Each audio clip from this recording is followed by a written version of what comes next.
alive at 85.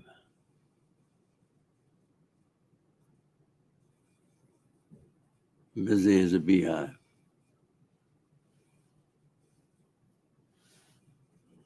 Giving out no jive. Just straight talk. We're going to cover a whole chapter.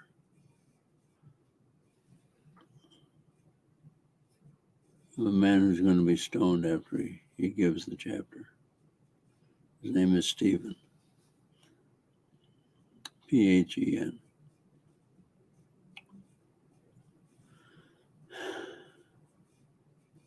Yeah, we're coming to you today at the tail end of the week. It's Thursday, I believe the 4th of August.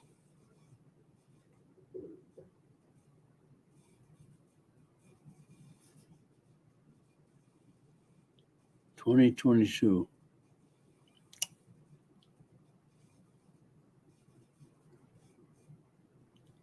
I'm in Birmingham, Michigan. Who am I? Lawyer Jim for Jesus.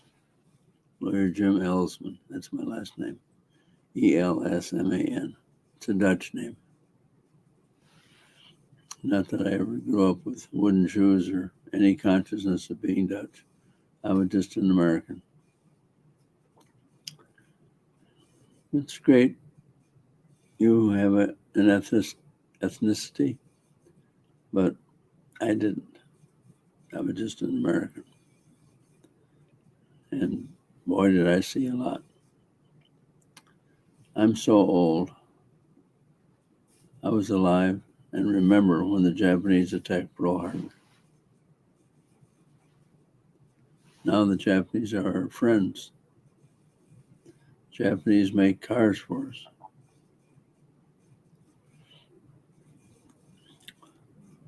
The Germans are also our friends. When I was a child, Germany was an enemy. We had to chase them all over Europe with the help of Russia and our normal allies like France and England.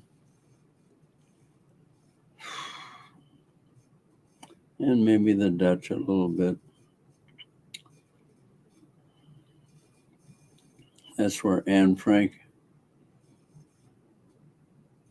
wrote her diary. Holland, the Netherlands. It's got a lot of names. The Dutch.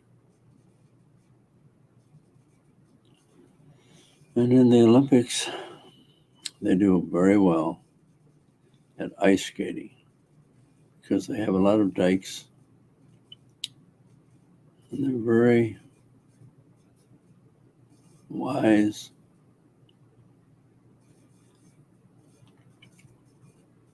Well, let's just say they do well with little because half of their country is flooded with those dikes and putting their fingers in the dikes. They survive. And they've had great fleets in the past. So don't you knock my Dutch heritage.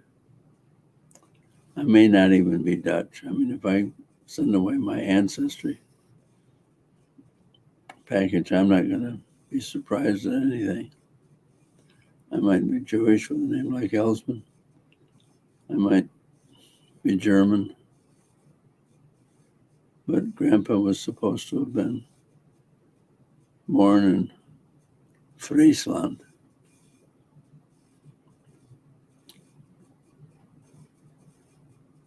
Holland. Okay, now we got to establish a little bona fides, as we call it in the law. I'm a lawyer, if I haven't told you. Just look around this office. I've got all my braggadocio hanging on the wall.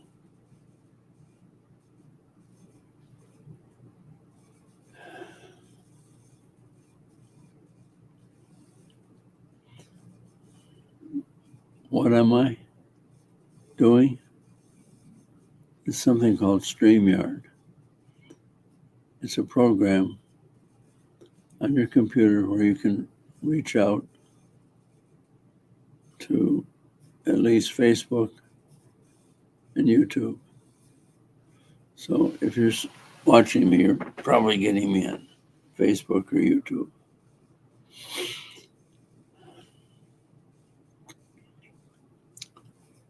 I'm an 85-year-old lawyer in the city of Birmingham, Michigan, not Alabama.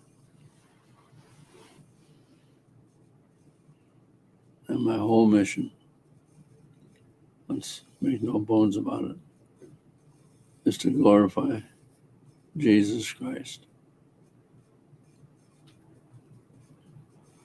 Jesus Christ, for whom I live and to whom I hope to be united after I die. No, it's not a sad statement. It's a happy statement. To live with Jesus and ask him, oh, I know I'm not perfect, even to be in his presence. But that's the promise of my Bible book.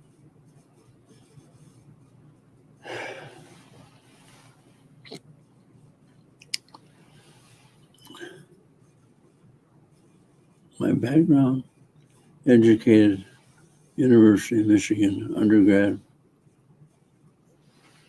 majoring in Russian and Chinese studies, including both languages.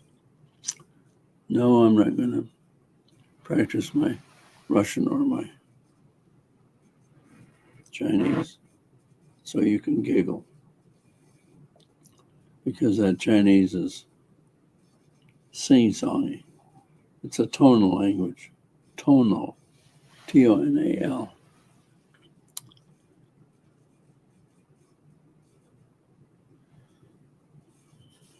Then the key thing is that between going to law school and my undergrad at Michigan, I went to Harvard.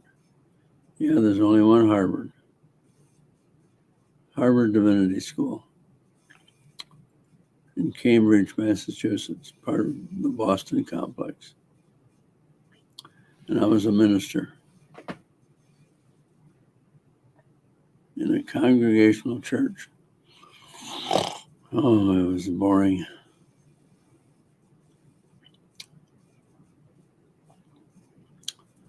Let's just say the congregational church is not a very dynamic church today.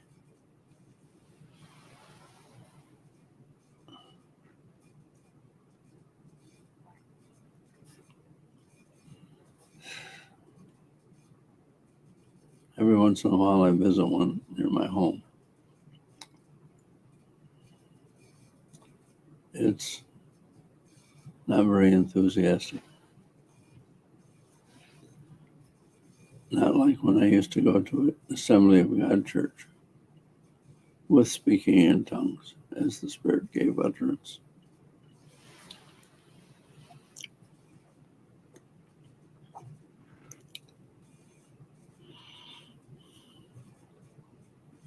I'm the eldest of 7 children. All my brothers and sisters are dead. And I'm the eldest. Why did God keep me around?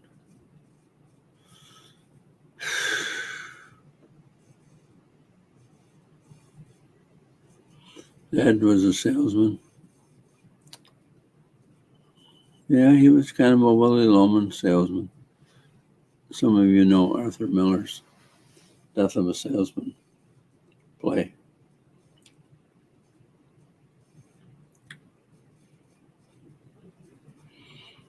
My parents were great people. I honor them. As some of you may know, there's one commandment of the 10 that gives you a reward. If you honor your father and mother, you get long life. It's an act of law.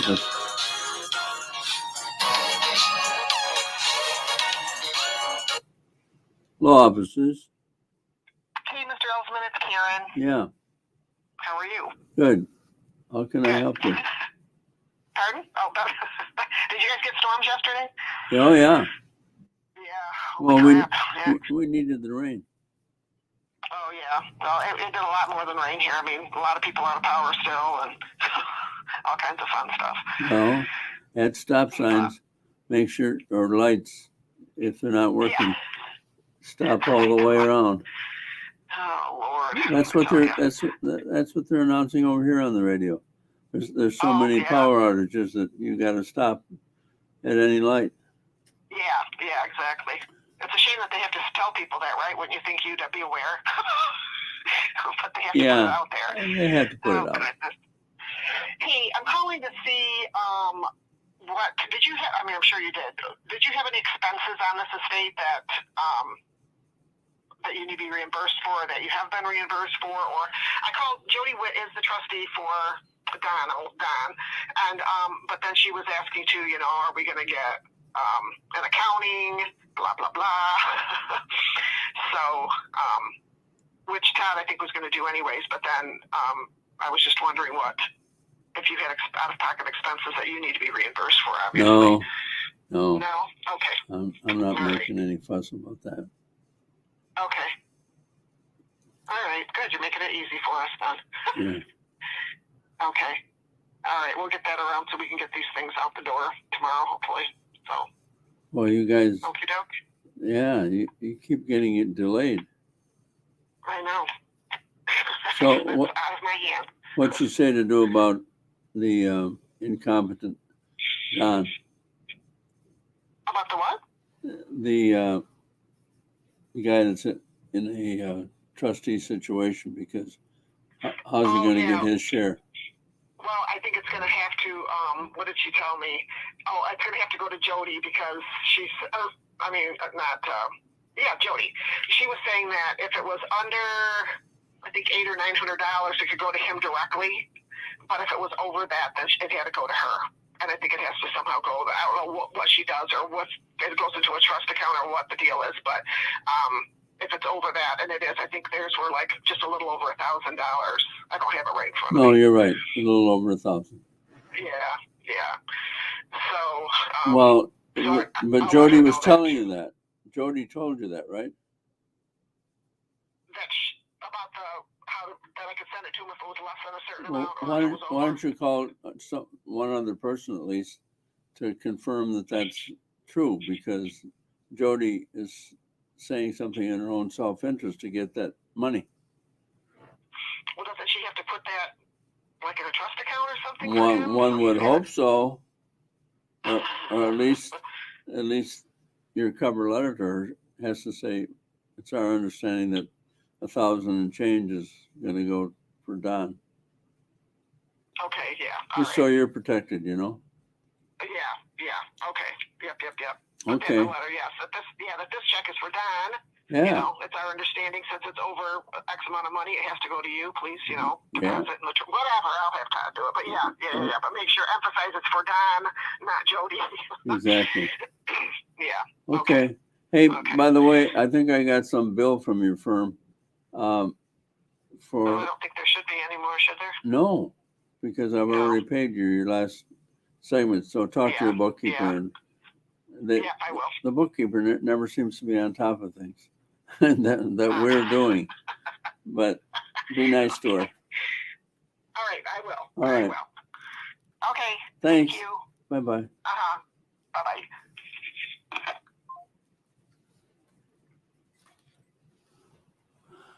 Another day in the life of a lawyer. Okay. Oh, I can't tell you about that matter. For lawyers, all things are confidential. And I don't think any names were exposed nor the litigation. Okay. Jim Ellsman for Jesus. I'm going to preach in my own way. It's kind of a laid back way. No shouting going to be going on. turn in your Bibles to Acts 7. That means the 7th chapter of Acts. Where does Acts come? Well, it's actually the first book after Matthew, Mark, Luke, and John, which we call the four Gospels. I'm going to assume that some people watching this are not 50-year Bible students. I'm trying to help you.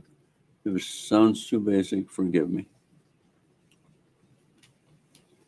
All right, this is one of the greatest historical reviews of Old Testament times that you'll find. I mean, you could read the whole Old Testament over and over and over, but you wouldn't find anything so concise as Stephen, one of the early Christians.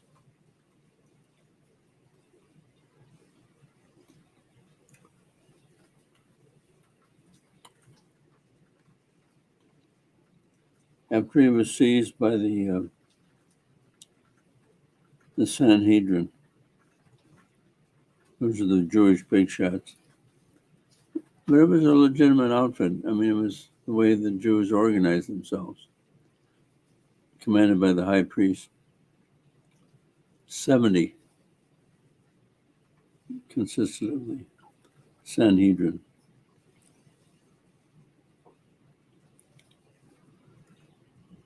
They were going to try him, and it didn't look good for Stephen. But when he got a chance to speak, he laid out the whole history of the Jewish people, starting with brothers and fathers. And he's one of the boys. He says, "Hey, I'm a Jew. Listen to me.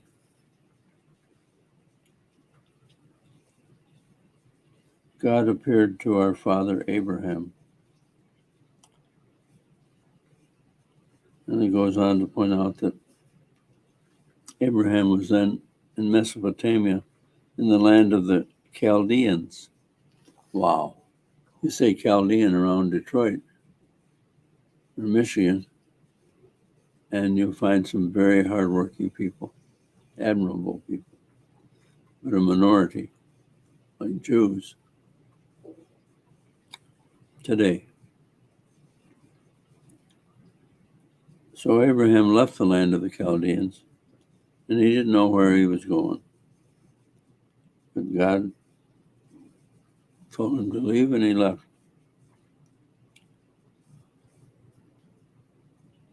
And he ended up in Israel.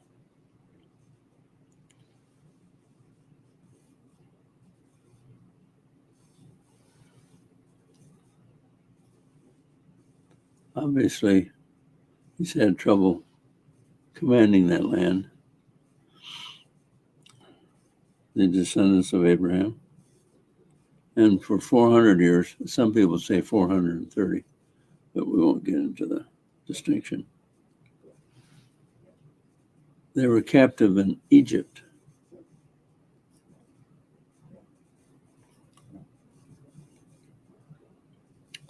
Think of how long that is.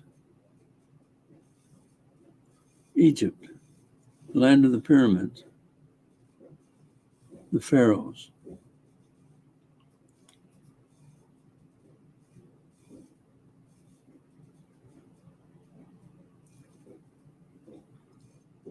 And to seal that deal, God gave Abraham the covenant of circumcision.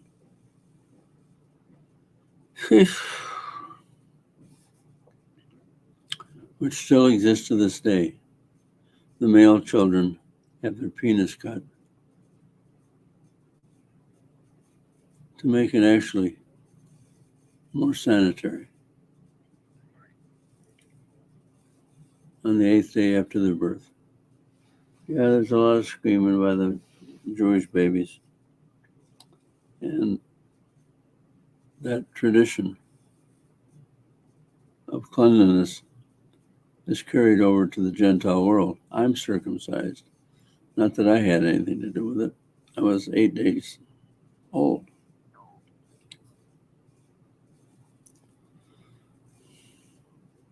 Sorry to review something so intimate.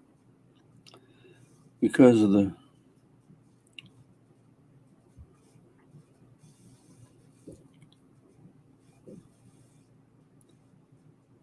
then the patriarchs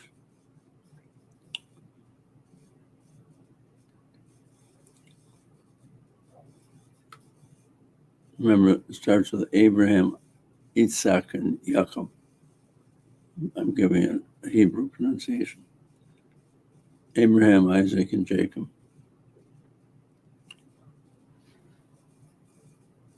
They sold Joseph. Now, after Jacob came the 12 tribes. Joseph was one. But his brothers were jealous of him and they sold him as a slave to Egypt.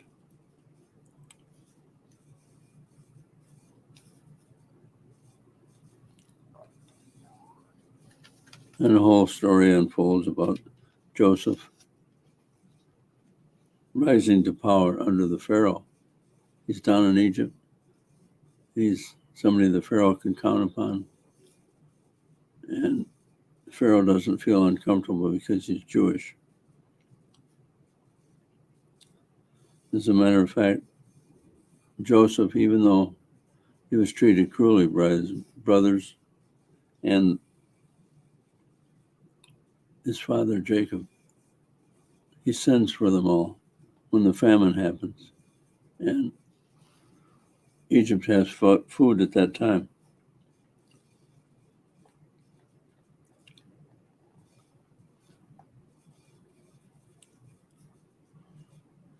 But time passes. I told you it was a 400-year captivity. And Egypt dealt treacherously with Jews.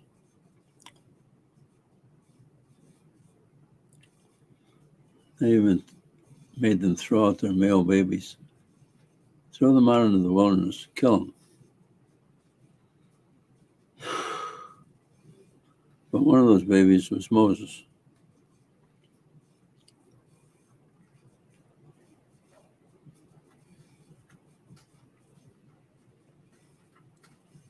And although he was supposed to die by being put out in the wilderness, he didn't die. And Pharaoh's daughter took him and brought him up as her own child.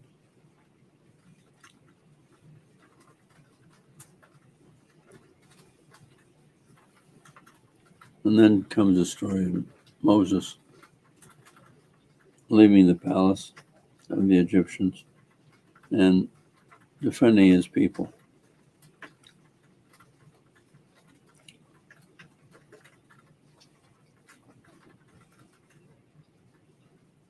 God starts appearing to Moses in the burning bush.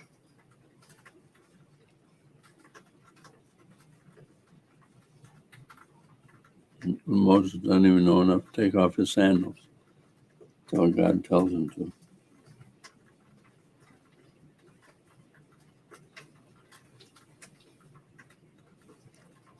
And you know the story of the parting of the Red Sea, Moses leading. I think it was 600 males out of Egypt. That's a lot of people. When you had the females and the babies, could have been a million and a half.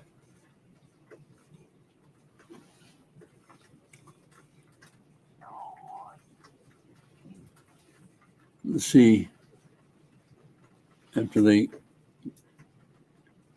run through it, and the Egyptians are after them to kill them, the sea closes in on the Egyptians, drowns them. Well, that's not the end of the story. Moses is now in the wilderness, and it takes him 40 freaking years to get over to the promised land. In the meantime, he writes the first 5 books of the Bible. Inspired by God. I know this is tortuous and long, but this is important history.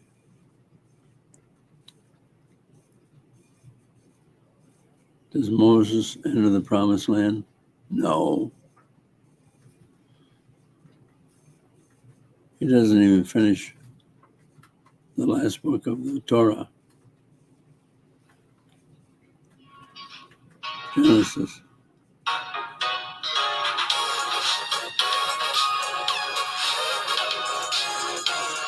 I'm not getting that. I interrupted too much with the previous one. But this is a busy log.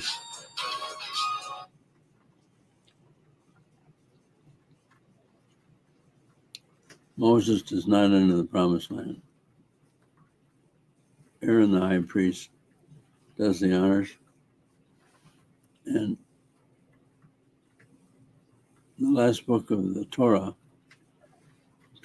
Genesis, Exodus, Leviticus, Numbers, Deuteronomy,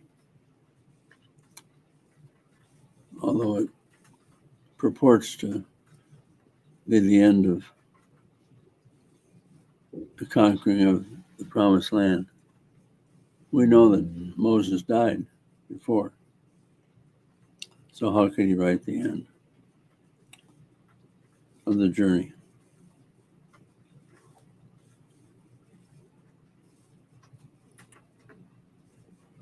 I know these facts are flying fast.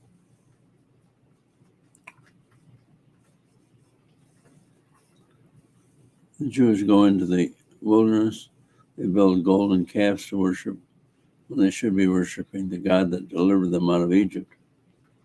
And they become a rebellious people if they haven't already been. And so this tug of war between God and the Jews continues.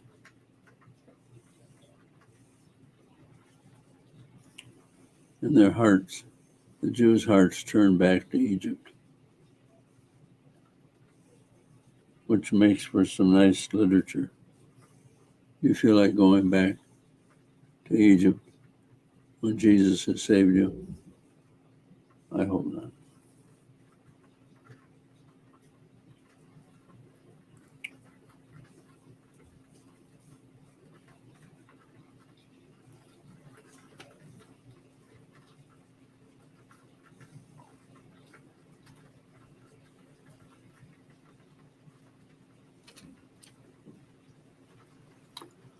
Lord Jesus, we come to you and beg of you that we not return to Egypt.